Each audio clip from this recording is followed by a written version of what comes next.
দেওয়া যাবে না, বাস্তব কথা বলছি। আমাকে এত দুঃখ লেগেছিল, আমি সেদিনও জালসাতে বলেছি।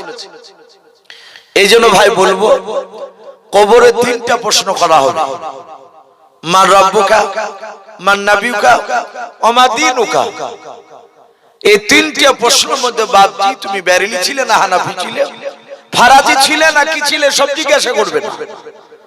আমি আপনাদেরকে বলবো, যারাই কলেমা পড়ে তারাই আমাদের দ্বীনি ভাই, বলুন আলহামদুলিল্লাহ।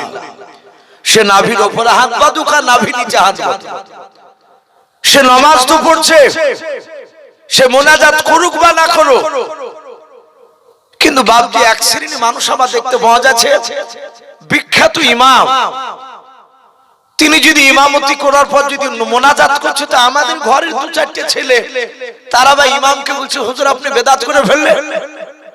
এটাও বাপজি শুরু হয়েছে নতুন একটা ফিতনা।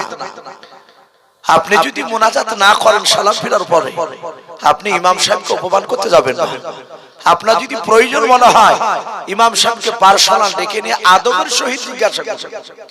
আপনি তার সাথে জানা দরকার থাকলে জানো, আর আপনি লোকের সামনে তাকে অপমান করা, এটাও বাপজি শরিয়াতে সে হুকুম দেয়নি, এটা অন্যায়। আপনি মোনাজাত না করলে আপনি যে বেঈমান হয়ে যাবেন এটা নয়, আর মোনাজাত করলে তো সেও তো বেঈমান হচ্ছে না ভাই। এগুলো চরম বাপজি ফিতনা শুরু হয়েছে। তা আমি আপনাদেরকে বলবো, ফিতনা থেকে যাব না ভাই। আপনাদের জানা থাকলে ইমামের সাথে জানুন, আর তাসবিহ করলে পরে বসে বসে তাসবিহ করুন, তাতে সমস্যা নেই। আমি আর অন্য দিকে যাব না ভাই। আমি আপনাদের কাছে সুলাইমান আলাইহিস সালাম, হযরত সুলাইমান আলাইহিস সালাম সম্পর্কে কিছু কথা বলে ইনশাআল্লাহ ভাই আমার বক্তব্যতে টানবো। আমার পরে আজকে জালসা তিনি প্রধান বক্তা, তিনি আশা করি হয়তো চলেছেন, উনি কিছুটা আলোচনা করে দোয়া হবে। তাহলে আমি আর অন্য দিকে যাব না। আমার বলার উদ্দেশ্য একটাই, যে যত নবী রাসূল আল্লাহ দুনিয়াতে পাঠিয়েছিলেন সবাই তারা দ্বীনের মেহনত করেছেন, বলুন আলহামদুলিল্লাহ। তারা সবাই মানুষের কাছে বাপজি কলমার দাওয়াত দিয়েছে। আজ আমাদের বাপজি অনেক মানুষ, এটাও ফিতনা উঠেছে, কিছু মনে করবেন আমি নিরপেক্ষভাবে বলছি। আমাদের কেন ভুল থাকবে? এখানে তাবলীগ আসে, আপনাদের তাবলীগ অনেক জায়গায় তাবলীগ বাপজি যাচ্ছে দেখছি। আবার এই তাবলীগকে বাপজি সবাই সমর্থন করে না, অনেকে মানে না। তারা কি বলে যে এই তাবলীগ তো সেই তাবলীগ নয়, আল্লাহ রাসূল তো তাবলীগ করেছিলেন অমুসলিমদের কাছে, আর এরা যা তাবলীগ করছে মসজিদে মসজিদে গিয়ে এরা তো মুসলমানদের কাছে যাচ্ছে। আমরা এই তাবলীগকে মানি না, অনেকে বলছে। ভাই আমি অনুরোধ করব ভাই, এরকম কথা বলবেন না। আমরা নামে মুসলমান। আমি আপনার সাথে একমত যে তাবলীগটা এখন বর্তমান করছে এটা রাসূলুল্লাহর তাবলীগের সাথে মিল খাচ্ছে না, এটা আমি একমত। কিন্তু এটা সেই তাবলীগ নয় যে রাসূলুল্লাহ যে তাবলীগ করেছেন, এটা তা নয়। নবীদের তাবলীগ ছিল বেঈমানের কাছে কলমার দাওয়াত পৌঁছানো, তাই তো নাকি? আর আমাদের এখন মুসলমানের কাছে তাবলীগ নিয়ে যাচ্ছে। এই তাবলীগটা হচ্ছে ইসলাহ তাবলীগ। কি তাবলীগ বললাম ভাই? ইসলাহ তাবলীগ, এটা আরবি শব্দ। এর অর্থ হচ্ছে বাপজি সংশোধন করা তাবলীগ। এখানে আমরা অনেকেই আছি। আচ্ছা বলেন, ওযু করতে গেলে পানি দরকার হয়, হয় না ভাই? আচ্ছা যদি আপনি পানি না পান, ওই ক্ষেত্রে আপনি কি করে ওযু করবেন? একটু জোরে বলুন তো। তায়াম্মুম করবেন। আচ্ছা মাটি দিয়ে যদি তায়াম্মুম করতে হয় না কাদা দিয়ে করতে হয়, একটু জোরে বলেন। শুকনো মাটি কিংবা শুকনো ধুলো। আচ্ছা ধুলো নিয়ে যদি আপনি তায়াম্মুম করেন, এখানে অনেক বাপজি ভাই আছে। আচ্ছা তায়াম্মুম কারা কারা জানেন? একটু হাত তুলেন তো ভাই। যদি আপনার পানি না থাকে তাহলে তায়াম্মুম ধুলো দিয়ে করবেন। দেখেন 4 জন হাত উঠলো, আছে আমরা অনেক না, অনেক বাপজি ভাই আছে। তাহলে আমরা তো কলমা পড়া মুসলমান, তাহলে তায়াম্মুম করা বাপজি আমরা জানি না। যারা জানেন না তাদেরকে যদি ধুলো দিয়ে তায়াম্মুম করতে দেওয়া হয় ওযু, তাহলে ও দেখবে যে এক বদনা যখন পানি লাগে তাহলে এক বদনা ধুলিয়ে লাগে। তাহলে এক বদনা ধুলিয়ে এসে আমরা দেখতে পাই যে এই কবজি পর্যন্ত হাত ধোয়। তাহলে 3 বার এই ধুলিয়ে এইভাবে বুলালে তাই তো করবে। সবা চিন্তা করবে যে কুলি তো করে দেখেছে পানি দিয়ে, আর ওযু করলে আমরা তো কুলি করেছি, তাহলে সেই ব্যক্তি কি করবে দেখবেন ও 3 মুঠ ধুলিয়ে নিয়ে মুখে ভরে কেন লড়াবে, তো না জানলে তাই তো করবে। ভাই এই বর্তমান যে তাবলীগ গুলো হচ্ছে, এগুলো তো বাপজি এই সব জিনিসগুলো শিক্ষা দেওয়া হয়।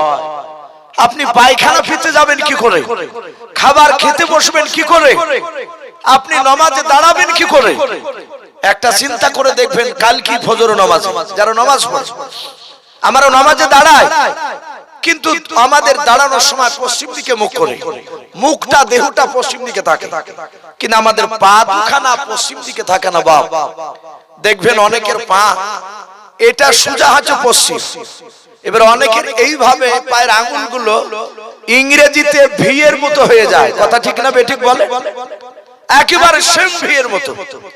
আমরা কি লক্ষ্য রেখেছি যে নামাজে দাঁড়িয়ে যদি এই আঙ্গুলগুলো যদি এই দিকে হয়ে যায়, তার মানে পশ্চিম দিকে হচ্ছে না, বেঁকে গেলে অন্যদিকে চলে যাচ্ছে। ইংরেজিতে ভি এর মতো যদি হয়, বেঁকে যদি যায়, আপনি নামাজ পড়বেন কিন্তু নামাজ আল্লাহ তোবার কবুল হবে না, নামাজটাই বাতিল। তাহলে এই সব জিনিসগুলো বাপজি শিক্ষা দেওয়া হয়। এই জন্য বাপজি এটাকে ইসলাহ তাবলীগ বলা হয়। নবী সাল্লাল্লাহু তাআলা আলাইহি ওয়াসাল্লামরা তারা দ্বীনের মেহনত করেছে, শুধু মানুষের দ্বারাই নয়। আপনার বলা হয়েছে যে আপনার পাখিরও মারফতে কলমার দাওয়াত দিয়েছেন, বলুন আলহামদুলিল্লাহ। পাখিরও মারফতে বলে কেমন করে? আমরা সকলেই জানি নবী সুলাইমান আলাইহিস সালাম পৃথিবীর মধ্যে বাপজি একজন বিখ্যাত বাদশা ছিলেন, কথা সত্য না মিথ্যা বলে? বিশাল বাদশা। নবী বলেছেন গোটা পৃথিবীতে বাপজি 4টা বাদশা আপনার দাদাগিরি চালিয়েছিল, সারা পৃথিবীর বাপজি বাদশা হয়েছিল। 2টো বাদশা ছিল বেঈমান, আর 2টো বাদশা ছিল বাপজি ইমানদার। যেই 2টো বাদশা গোটা পৃথিবীকে বাপজি শাসন করেছিল, শাসন করে নাই, তারা চুষে খেয়েছিল, অত্যাচার করেছিল। তার মধ্যে থেকে একটা বেঈমান বাদশার নাম ছিল বখতেনাসার। দ্বিতীয় আরেকটা যে বাদশা বেঈমান, তার নাম ছিল বাপজি নমরুদ। নাম শুনে নাই?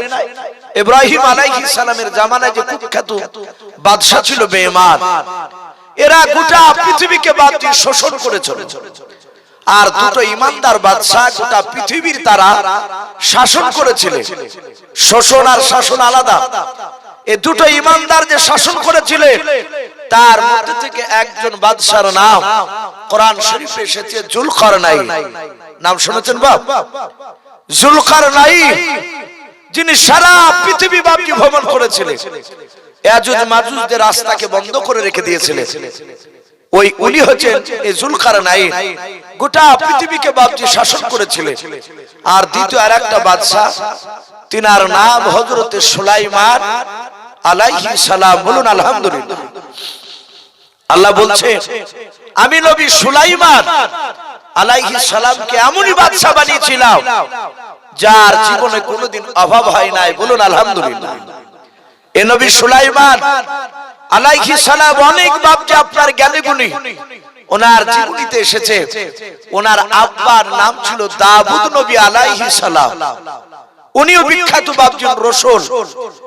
ওনার কাছে আসমানি কিতাব 4খানা যে কিতাব, তার মধ্যে একটা কিতাব নাজিল হয়েছিল।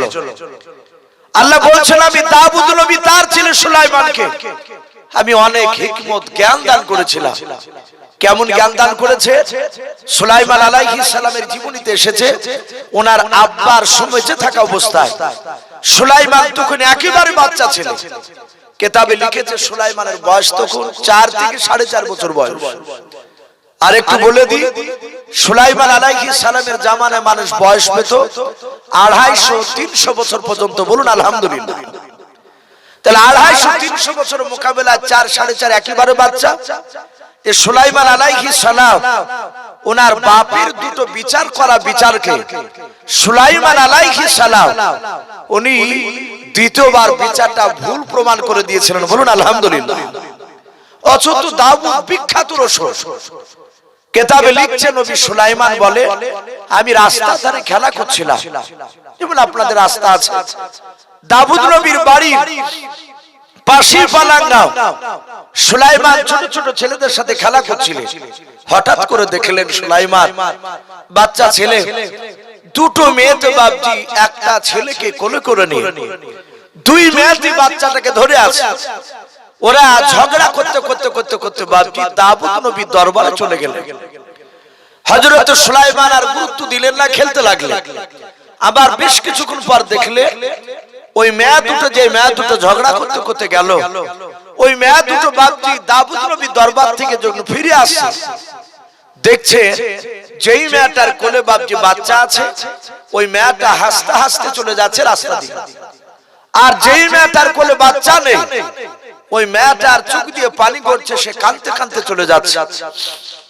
হযরত সুলাইমান আলাইহিস সালাম উনি দেখেছিলেন, আমি আব্বা দরবারে দেখেছি, আব্বা হাঁটতে হাঁটতে আব্বা দরবারে কাঁদতে কাঁদতে গেলে মানুষ আর কাঁদতে কাঁদতে ফিরে আসে না, হাসতে হাসতে আসে।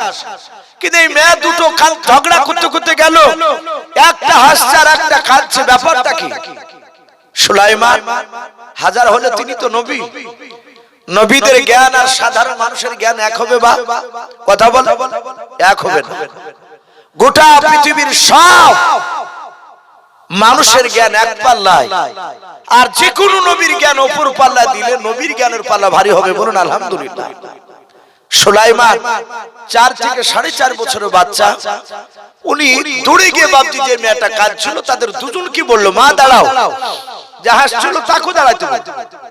সে দাঁড়িয়ে গেছে, দুটো মেয়ে দাঁড়িয়ে সুলাইমান যে কাঁদছিল তার কাছে গিয়ে বলে, মা আমি দেখেছি আব্বা দরবারে কাঁদতে কাঁদতে গেলে আর কাঁদতে কাঁদতে আসে না, কিন্তু তুমি কাঁদছো কেন, ব্যাপারটা কি, কি হয়েছে তোমার, বলো।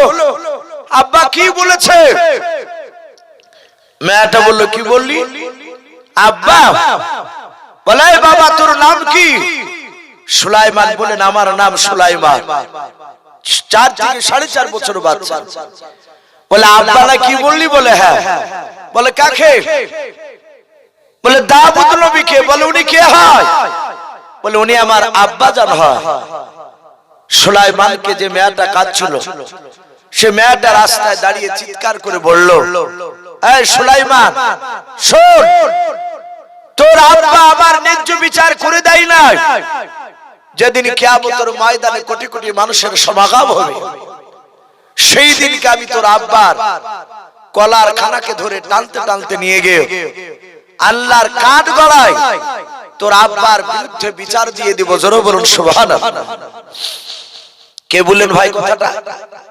ওই মেয়েটা যে কাঁদছিল, সুলাইমান উনি ওনার আব্বার মুখ থেকে কিয়ামতের জাহান্নামের আগুনের কথা শুনেছিলেন।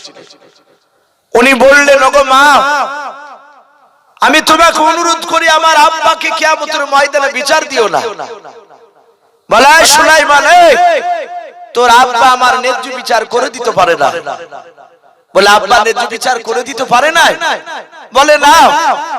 বলে, মা তুমি কেন কাঁদতে কাঁদতে যাচ্ছিলে বলো, একটু বলো, যদি আমি তোমার বিচারটা আব্বাকে পুনরায় গিয়ে বলে যদি আমি ন্যায্য বিচার যদি পাওনা করে দিতে পারি। বলুন আলহামদুলিল্লাহ। কেন তুমি কাঁদছিলে বলো, আর এখন এ হাসছে আর তুমি কাঁদছো, ব্যাপারটা একটু খুলে বলো। যে মেয়েটা কাঁদছিল ডাক দিয়ে বলেছিল, বাবা সুলাইমান, ওই মেয়েটা কেন হাসছে তুই জানিস না? বলে, না। বলে, বাবা সুলাইমান, ওই মেয়েটার কোলে যে বাচ্চাটা দেখতে পাচ্ছ, ওই বাচ্চাটা আমার বাচ্চাও।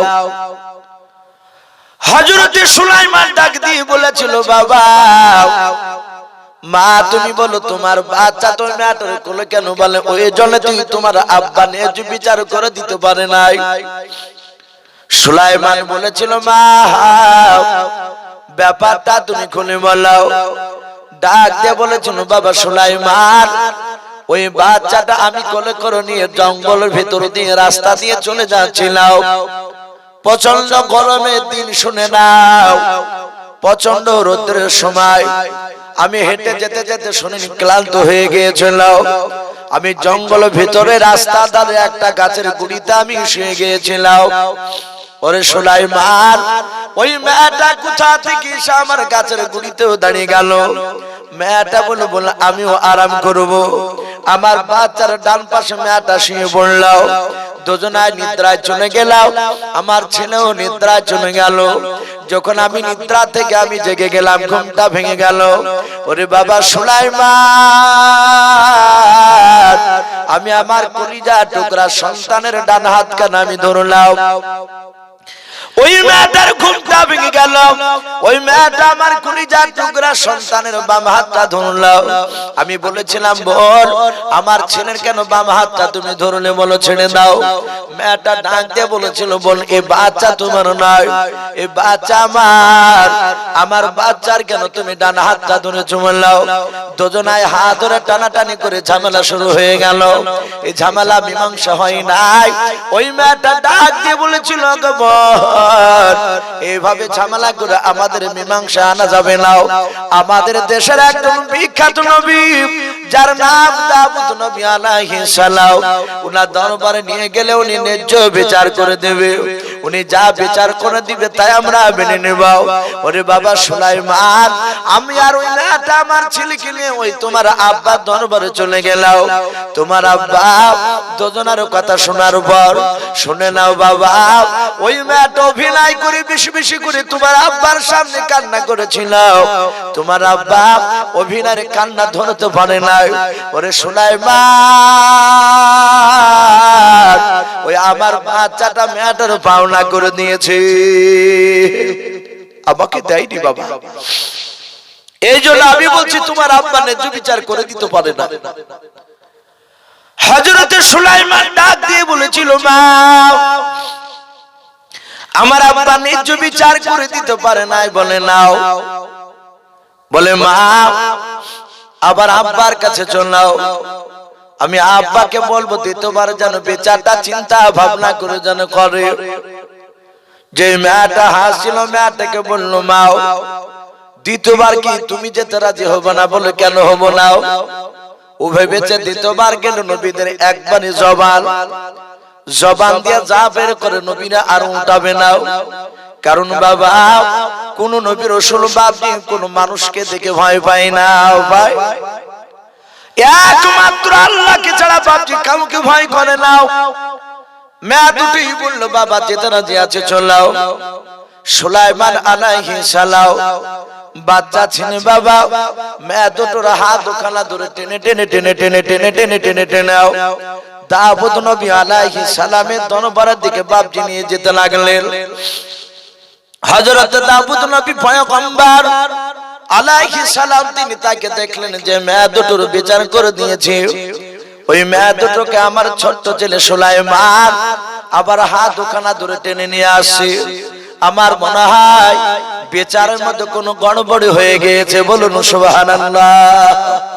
দাউদ নবী একটু মনে মনে ভাবছে সুলাইমান আবার টেনে নিয়ে আসছে কেন? এই দিকে নবী সুলাইমান তিনি মনে মনে ভাবলেন আমি যদি গিয়ে বলি আব্বা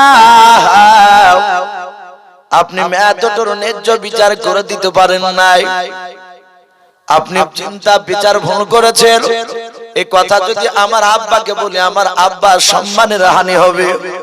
বলে না না আমি ওই রকম করে বলবো না। সুলাইমান দূর থেকে বাপজি হাত ওখানা জোর করে বলেছিল ওগো আমার আব্বা আপনি বিচারটা করেছেন? বলে হ্যাঁ বাবা বিচার করে দিয়েছে। বলে বাবা আপনি বিচারটা আপনি উত্তর করে নেন, আপনি ফিরিয়ে নেন। ওগো আব্বা জান দ্বিতীয়বার একটু চিন্তা ভাবনা করে বিচারটা করে দেন। হযরত দাউদ নবী চিন্তা করলেন আর দ্বিতীয় কি বিচার করব, আমার ব্রেনে তো আর আসে নাই। উনি বললেন বাবা সুলাইমান আমার বিচারটা আমি ফিরে নিলাম, কিন্তু বাবা এই মেয়ে দুটোর বিচার তোমার আব্বার করবে না। বলে আব্বা কে করবে? বলে বাবা সুলাইমান আমি শুনে নাও তোমার আব্বা আমি তোমাকে হুকুম করলাম এই মেয়ে দুটোর বিচারটা তুমি ন্যায্য করে দেখে দাও। জোরে বলুন সুবহানাল্লাহ। ছোট ছিল সুলাইমান, বয়স কত বলেছি ভাই? 4 থেকে 4.5 বছর বাচ্চা। মেয়ে দুটোর দিকে তাকিয়ে সুলাইমান বলছে, নগো মা, আমার আব্বা বিচার করবে না, আমাকে হুকুম করেছে, আমি ন্যায্য বিচার করে দিব, তোমরা কি মানবা?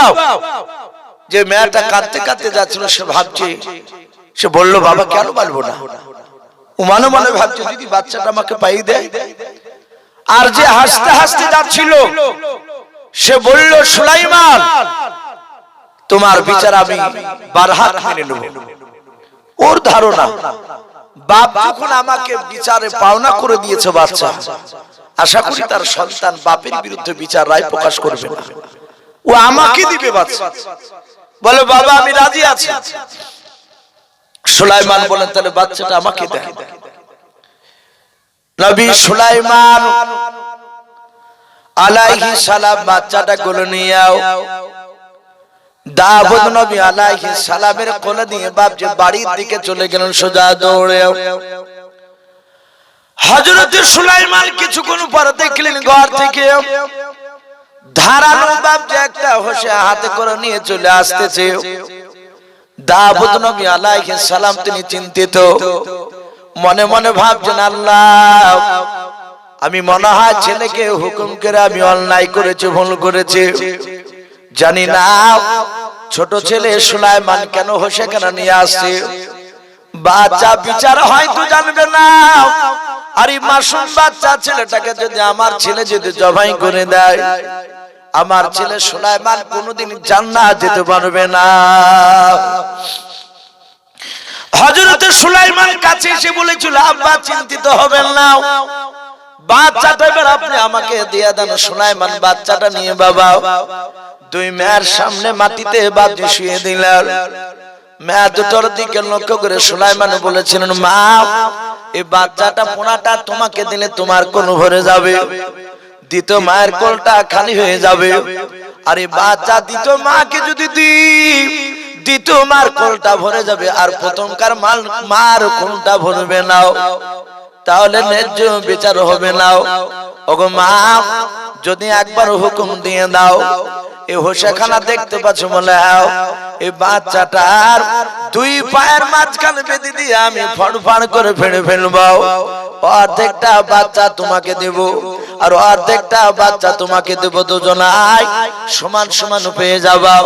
বলো মা, আমার বিচার ন্যায্য হলো কিনা বলা। যেই মেয়েটা বাপজি হাসতে হাসতে যাচ্ছিল, ওই মেয়েটা ডাক দিয়ে বলেছিল, সুলাইমান, শুনে নাও, বাচ্চাটা জবাই করে দিলে আমি মানতে রাজি আছি, আমি মেনে নিব। সুলাইমান আলাইহিস সালাম দুই পায়ের মাঝখানে বাপজি ভরে দিও, যাতে হোসেখানা বাপজি বেঁধে দিয়ে টান মারতে যাবে। আর ওই সময় হযরত সুলাইমানের বাপজি পা দুখানা বাপজি যেই মেয়েটা বলেছিল, সুলাইমান, তোমার আব্বা ন্যায্য বিচার করে দিতে পারে নাই, কিয়ামতের ময়দানে তোমার আব্বার বিরুদ্ধে বিচার দেব বলেছিল। ওই মেয়েটা দৌড়ে গিয়ে সুলাইমানের পা দুখানা জুড়ে ধরে বলেছিল, বাবা সুলাইমান, আমি তোমার ন্যায্য বিচার পেয়ে গিয়েছি, জোরে বলুন সুবহানাল্লাহ। ওরে সুলাইমান,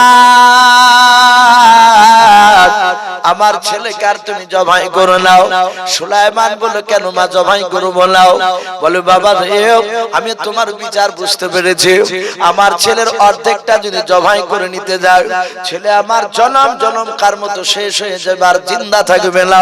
ওরে বাবা সুলাইমান, তোমার আব্বা যেমন পুরোটাই দিয়ে দিয়েছিল, তুমি ওই মেয়েটাকে পুরা বাচ্চাটা দিয়ে দাও। বলুন সুবহানাল্লাহ।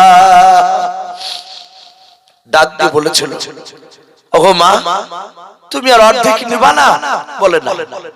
বলে, ছেলে কমসে কম জিন্দা তো থাকবে, ছেলে বড় হওয়ার পর যখন ঘুরে বেড়াবে, আমি আমার সন্তানের দিকে তাকে নিজের জানকে সাবুত দিয়ে বলবো, আল্লাহ, এই বাচ্চাটা আমার সন্তান। বলুন আলহামদুলিল্লাহ। সাথে হাতে সুলাইমান হোসেখানাকে টান মেরে ফেলে দিয়ে বাচ্চাটা তুলে যেই মেয়েটা জবাই করতে বারণ করলো, তার কোলে বাচ্চাটা দিয়ে সুলাইমান নবী ওনার আব্বা দাউদ নবী আলাইহিস সালামকে ডাক দিয়ে বলে, আব্বা, এই বাচ্চাটারই প্রকৃতি মা হচ্ছে মেয়েটা। সুলাইমান তাজ্জব হয়ে গেছে, একেবারে আশ্চর্য। বলে, এই সুলাইমান, এই তুমি তুমি বুঝলে কি করে যে এই বাচ্চাটা এর প্রকৃতি মেয়েটার? বলেছিল আব্বা ওই প্রথম মেয়েটা বলেছে আমি জবাই করে নিতে রাজি আছি, সে জানে এই বাচ্চা ওর নয়, এই বাঁচলেই কি আর মরলি কি, কিন্তু এই বুঝতে পেরেছে আমার ছেলে অর্ধেকটা নিতে গেলে ছেলে আর জিন্দা পাওয়া যাবে না, তাই বারণ করেছে জবাই করা আমি নিব না, গোটাটা দিয়ে দাও। সুলাইমান আলাইহিস সালামের এই জ্ঞান, এই বুদ্ধি দেখে দাউদ নবী আলাইহিস সালাম তার হাতে একটা আংটি ছিল, আংটিটা বের করে সুলাইমানের হাতে বাবজি পরে দিলেন। ইউটিউবের মধ্যে বাবজি অনেক জায়গাতে আমি দাজ্জালের একটা ঘটনা আলোচনা করেছিলাম, অনেকে শুনেছেন আশা করি।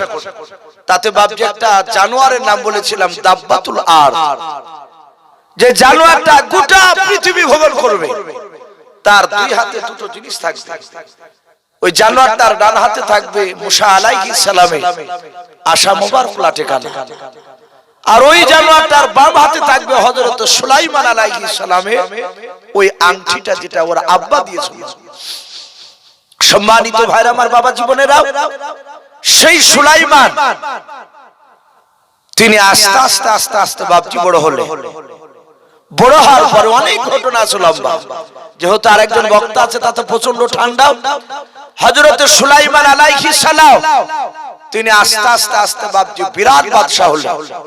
আমি আপনাদের কাছে একটু জানতে চাই, আজ যে বাপজি আমরা এই যে স্টেজে বসে আছি, এই যে জালসার এই স্টেজ আপনারা নিচে আছে, এখানে বাপজি স্টেজটা কত বড় তা আপনারা সকলেই দেখতে পাচ্ছেন। নবী সুলাইমান আলাইহিস সালাম বাদশাহ হওয়ার পরে উনি যে সিংহাসনে স্টেজে বসেছিলেন, জানেন স্টেজটা কত বড় ছিল? বাবা, কোরআন শরীফের তাফসীর মারিফুল কোরআন সূরা আম্বিয়ার বাপজি আপনার তাফসীরে বাপজি এসেছে, সুলাইমান আলাইহিস সালাম যে সিংহাসনে বসে থাকতেন, ওই সিংহাসনটা এত বড়, ওই সিংহাসনের উপরে 6 লক্ষ চেয়ার আর তো জোরে বলুন আলহামদুলিল্লাহ। কয় লক্ষ বললাম ভাই? 6 লক্ষ। এত বড় বিশাল সিংহাসন, শুধু চেয়ার শুধু থাকতো তা নয়, কিতাবে লিখেছে সুলাইমান মাঝখানে বসে থাকতে, আর ওনার ডান সাইডে বাপজি 3 লাখ চেয়ার থাকতো। সে 3 লাখ চেয়ারে আপনারা যেমন বসে আছেন আমার সামনে, আপনার আমাদের মতো বাপজি মানুষদের মধ্যে থেকে ইমানদার মানুষ থাকতো বাপজি 3 লাখ। বলুন আলহামদুলিল্লাহ। নবী সুলাইমান মাঝখানে বসে থাকতেন, ওনার বাম পাশে স্টেজে 3 লাখ চেয়ার থাকতো। ওই চেয়ারে কারা থাকতো? কিতাবে লিখেছে ওই চেয়ারে জিনেদের মধ্যে থেকে ইমানদার জিন, জিন নাম শুনি না আমরা, জিন জাতি। এই জিনেদের মধ্যে বাপজি ভালো মন্দ আছে। মানুষের মধ্যে যেমন বেঈমান মানুষ আছে, ও জিনেদের মধ্যে বেঈমান আছে। তো জিনেদের মধ্যে থেকে বাপজি 3 লাখ ইমানদার জিন তার বাম পাশে চেয়ারে বসে থাকতো। বলুন আলহামদুলিল্লাহ। তাহলে টোটাল 3 6 লাখ। এত বড় বিশাল সিংহাসন নবী সুলাইমান বসে থাকতেন। আল্লাহ বলছেন আমি সুলাইমানকে এত বড় বাদশা বানিয়েছিলাম যে ওনার কাছে আমি আমার বাতাসকে তাবি করে দিয়েছিলাম। বলুন আলহামদুলিল্লাহ। নবী সুলাইমান তাফসীরে বাপজি এসেছে, নবী সুলাইমান আলাইহিস সালাম অনেক কিছু বাপজি সুলাইমানের তাবে ছিল। আমরা আজ 4 চাকায় 2 চাকায় হাওয়া জাহাজে আপনার ওই প্লেনে অনেক জায়গাতে বাপজি আমরা অনেকেই যাওয়া আসা করি, কিন্তু নবী সুলাইমান উনি সিংহাসনের উপর বসে থাকতেন আর শুধু বাতাসকে বলতেন, বাতাস আমার সিংহাসন অমুক জায়গা নিয়ে চল। বিনা তেলে, বিনা কয়লায়, বিনা পেট্রোলে বাপজি সুলাইমানের বিশাল সিংহাসনখানা বাতাসে নিয়ে উড়তে থাকতো। বলুন আলহামদুলিল্লাহ। আর একটু বলি, নবী সুলাইমান মাটি থেকে বাপজি আকাশ পথে অত বড় বিশাল সিংহাসন নিয়ে কত দূর উপর দিয়ে যেতে। আজ আমরা দুটো জাহাজ দেখতে পাই, একটা হেলিকপ্টার বলি আর একটা হাওয়াই জাহাজ বলি। হাওয়াই জাহাজটা এত দূর দিয়ে যায় যে আপনার দেখে মনে হবে যে একটা ছোট পায়রা যাচ্ছে, তাই মনে হয় না? আর একটা হেলিকপ্টার উড়ে যায়, এক একটা হেলিকপ্টার এমন কাহা দিয়ে যায় মনে হয় যে ঝাড় থেকে দুখান বাঁশ কেটে নিয়েছে, জোর দিয়ে গুতা মারলে মনে হয় যে হেলিকপ্টারে ঠেকে যাবে, মনে হয় না? তো নবী সুলাইমান কত দূর উপর দিয়ে উঠতে, কেতাবে লিখছে 1350 কিলোমিটার উপর দিয়ে উড়ে যেত। বলুন আলহামদুলিল্লাহ, 1350 কিলোমিটার। এই নবী সুলাইমান আলাইহিস সালাম উনি সিংহাসনে বসে আছে। হঠাৎ করে নবী সুলাইমান আলাইহিস সালাম তিনি সফর করতে যাবেন, ভ্রমণ করতে যাবেন। ভ্রমণ করা, সফর করা এটা নবীদের সুন্নাত। বলুন আলহামদুলিল্লাহ।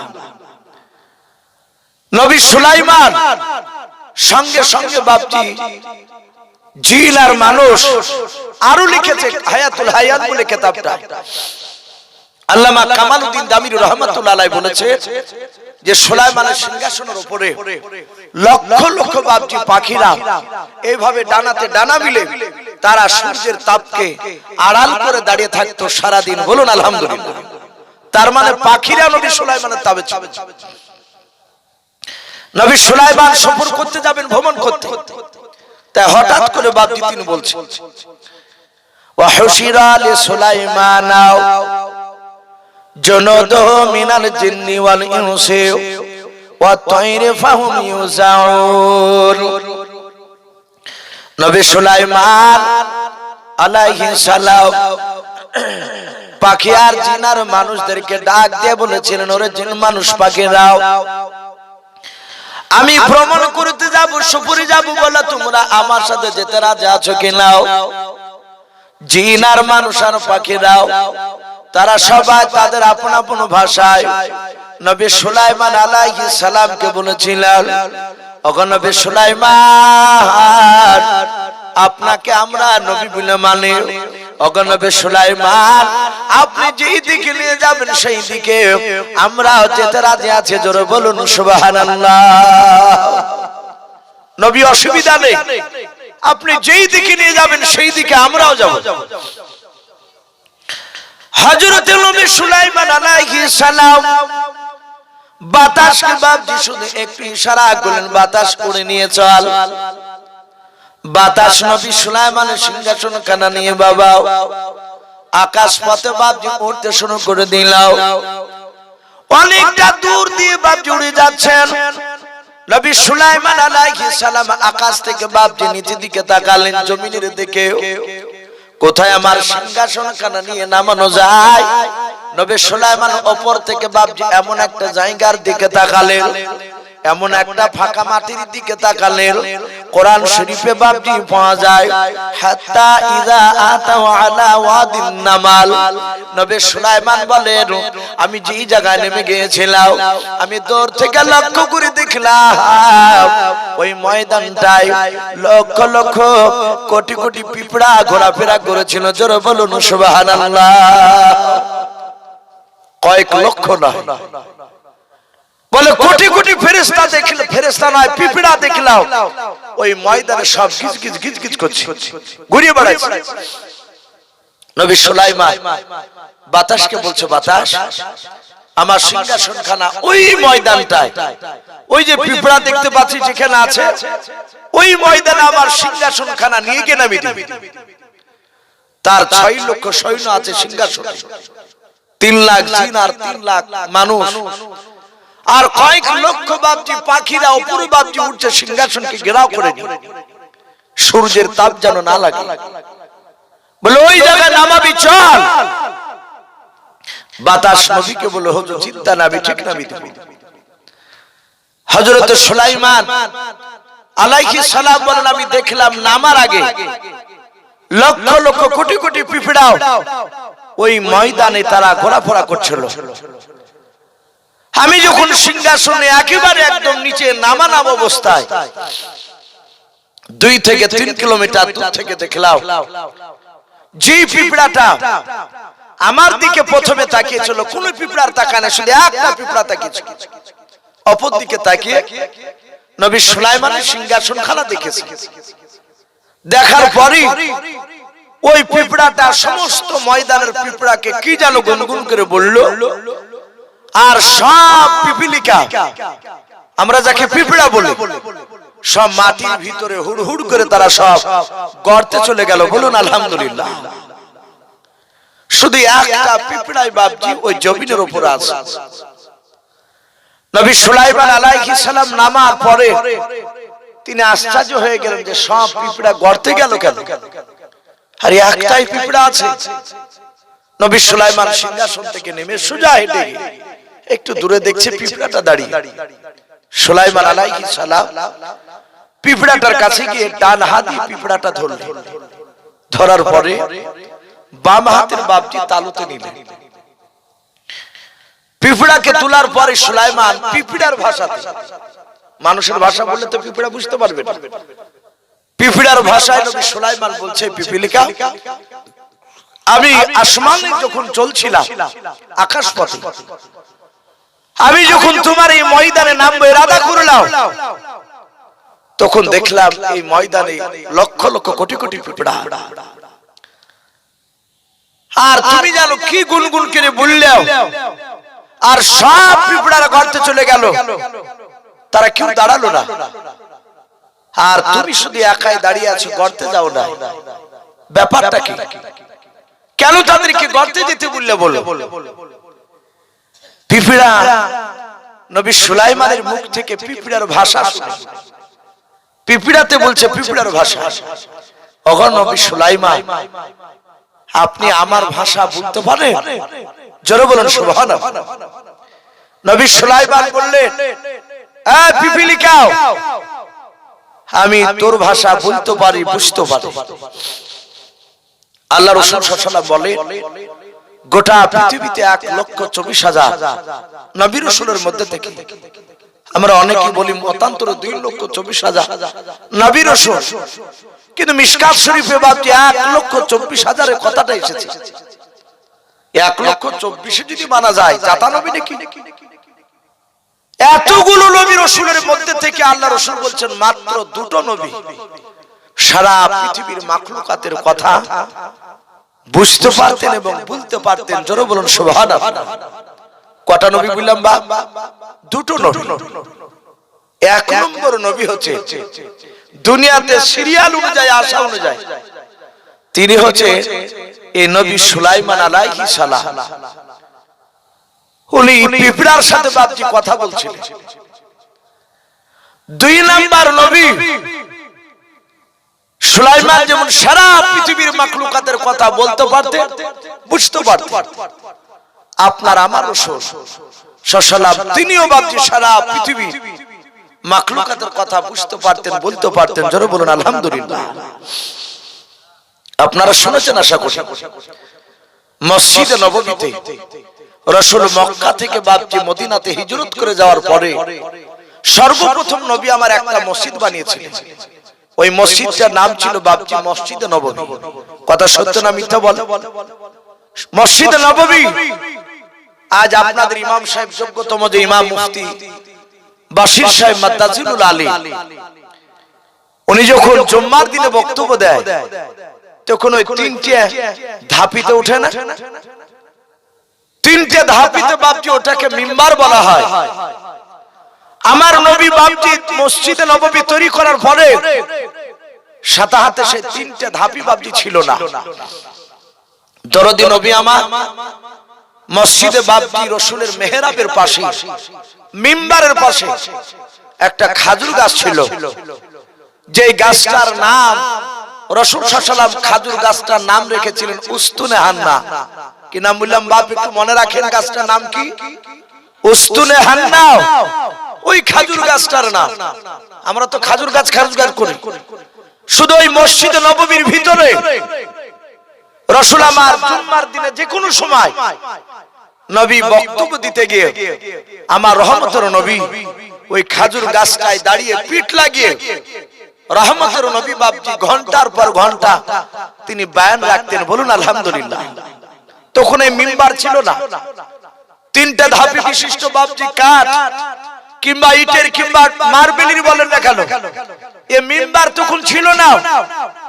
সাহাবারা তারা চাতক পাখি নাই, ঘন্টার পর ঘন্টা তারা বক্তব্য শুনতেন। তারা তো চর্মচোখে রাসূলুল্লাহকে ডাইরেক্ট দেখতেন, তারা জানতেন যে নবী চেহারার দিকে মহব্বতে যতবার তাকানো যাবে, যতক্ষণ ধরে তাকাবো আমাদের জীবনের পূর্বেকার সব গুনাহগুলো আল্লাহ মাফ করে দিবেন। বলুন আলহামদুলিল্লাহ। এত দামি নবী। সাহাবারা দেখতে নবী ঘন্টার পর ঘন্টা আলোচনা করতে করতে নবীর পা ব্যথা করত, দাঁড়িয়ে তো শুধু পিঠ লাগিবে হিলাম দিয়ে, কিন্তু দাঁড়িয়ে দাঁড়িয়ে বক্তব্য রাখত। সাহাবা আনাস বিন মালিক রাদিয়াল্লাহু তাআলা আনহু বাবা ওই মসজিদে নববীর ভিতর থেকে তাকে থেকে দেখলেন রাসূলুল্লাহর বক্তব্য। আল্লাহর নবী ঘন্টা খানিক করার পর বাদি বক্তব্য দেওয়ার পর আনাস দেখলেন নবী আমার একবার ডান পাটা বাবজা আপনার নড়াচ্ছেন, আবার কিছুক্ষণ পর দেখছেন নবী আমার বাম পাটা নড়ায়, এক পা বেশি ভর দেয় আর একটা পা যে পাটা ব্যথা করতো সেই পাটাকে একটু আরাম দিত। আনাস বিন মালিক রাদিয়াল্লাহু তাআলা আনহু দেশখানা দেখে নবীজির সাহাবা আনাসের চোখ দিয়ে বাপজি পানি গড়তে লাগলো। আহারে আমার নবী দাঁড়িয়ে দাঁড়িয়ে বক্তব্য দেয়, নবী কষ্ট পায়। আনাস সুজা নবীর বক্তব্য শেষ করানোর পর নবী দোয়া করে দিলেন, সাহাবারা বাড়ি চলে গেলেন। আনাস বাড়িতে গিয়ে তার বিবিকে ডেকে বললেন, কিতাবে লিখেছে ওই আনাসের বিবির নাম ছিল আয়েশা। কি নাম বললেন? হযরতে আয়েশাকে ডাক দিয়ে বললেন, আয়েশা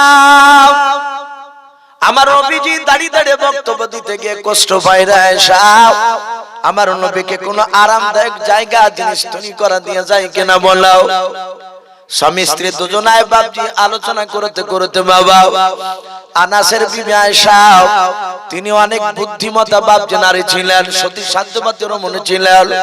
ডাক দিয়ে বললেন, ওগো প্রাণের স্বামী চিন্তা করবেন না, কাঁদবেন না, যান আপনি তিনটা তক্তা নিয়ে আসুন।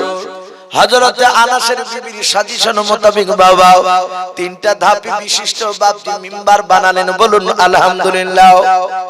ওই মিম্বার বাপজি তৈরি করে নিয়ে আয়েশা ডাক দিয়ে বলেন, গো প্রাণের স্বামী এবার আপনি নিয়ে যান, আমার দয়ার রাসূলকে দিবেন খাজুর গাছের পাশে বসতে।